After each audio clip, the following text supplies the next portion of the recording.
प्राणी नहीं है जिसे दुख ना हो। दुख है, प्राणी अगर है तो वो दुख है, क्योंकि जब तक सृष्टि रहेगी, जब तक ये ब्रह्मांड रहेगा, जब तक ये संसार रहेगा, तब तक दुख मनुष्य का पीछा साए की तरह रहेगा, उसके साथ चलता रहेगा।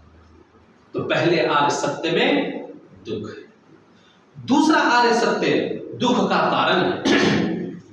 दूसरा आर्य सत्य में दुख का कारण है, अर्थात अगर दुख है तो दुख का कारण भी अवश्य होगा, दुख का कारण भी अवश्य होगा। तो उन्होंने कहा क्योंकि ये किसी वस्तु को स्वयं से पकड़कर रखना, चूंकि वस्तु क्षण भंगुर है और हम लालच में पड़ते हैं, इसलिए दुख का कारण जो है वो हमारी लालच पड़ती है। इसलिए दुख है पहला आर्य सत्य, दूसरा आर्य सत्य दुख का कारण है। गौतम बुद्ध के तीसरे आर्य सत्य में दुख के कारण का दूर करने का उपाय, दुख के कारण को दूर करने का उपाय है।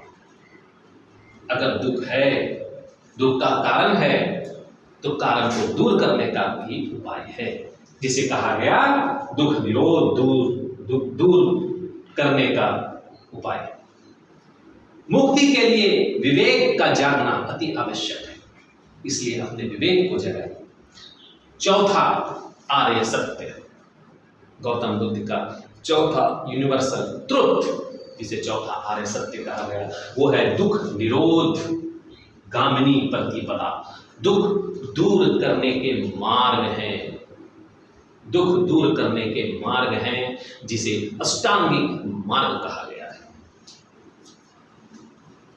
और इन अष्टांगिक मार्ग पर जो चलकर जीवन को व्यतीत करेगा, तो गौतम बुद्ध के अनुसार शायद उसे दुख ना हो।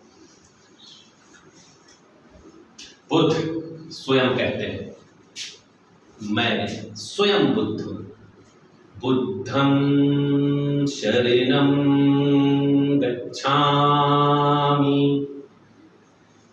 फिर बुद्ध कहते हैं, मैं धर्म हूं, धम्मं शरणं गच्छामि।